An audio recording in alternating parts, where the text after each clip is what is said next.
پہلی تلاوت رسولوں کے اعمال اس کا 15 باب اور اس کی پہلی 2 کے 22 تا 29 آیات تک۔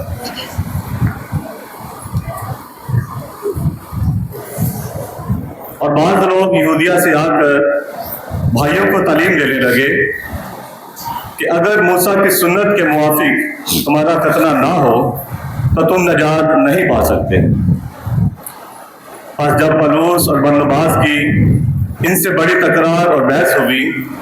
تو یہ ٹھہرایا گیا کہ پولس اور برناباس اور دوسروں میں سے چند اشخاص اس مسئلہ کی بابت رسولوں اور کاہنوں کے پاس یروشلم کو جائیں۔ تب رسولوں اور کاہنوں نے ساری کلیسیا سمیت مناسب جانا کہ اپنے میں سے بعض شخص چن کر پولس اور برناباس کے ساتھ انطاکیہ میں بھیجے، یعنی یہودا کو جو برسبا کہلاتا اور سیلاس کو جو بھائیوں میں مقدم تھے، اور ان کے ہاتھ یہ لکھ بھیجا کہ ان بھائیوں کو جو انطاکیہ اور سوریا اور کلیکیا میں غیر قوموں میں سے ہیں ان کے رسولوں اور کاہن بھائیوں کی طرف سے السلام، چونکہ ہم نے سنا ہے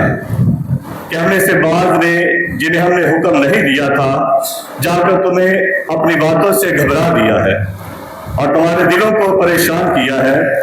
اس لیے ہم نے ایک دل ہو کر انسب سمجھا کہ بعض آدمیوں کو چنے اور اپنے معززین برناباس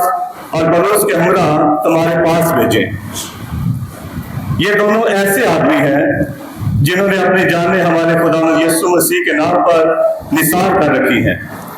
اور ہم نے یہودا اور سیلاس کو بھیجا ہے اور وہ یہ باتیں زبانی بھی بیان کریں گے، کیونکہ روح القدس نے اور ہم نے مناسب جانا کہ ان ضروری باتوں کے سوا تم پر اور بوجھ نہ ڈالیں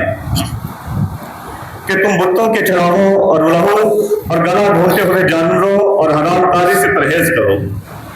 اگر تم ان باتوں سے کنارہ کرو گے تو خوب کرو گے۔ والسلام۔ پاک کلام کا پڑھا اور سنا جانا ہم سب کے لیے باعث برکت ہو۔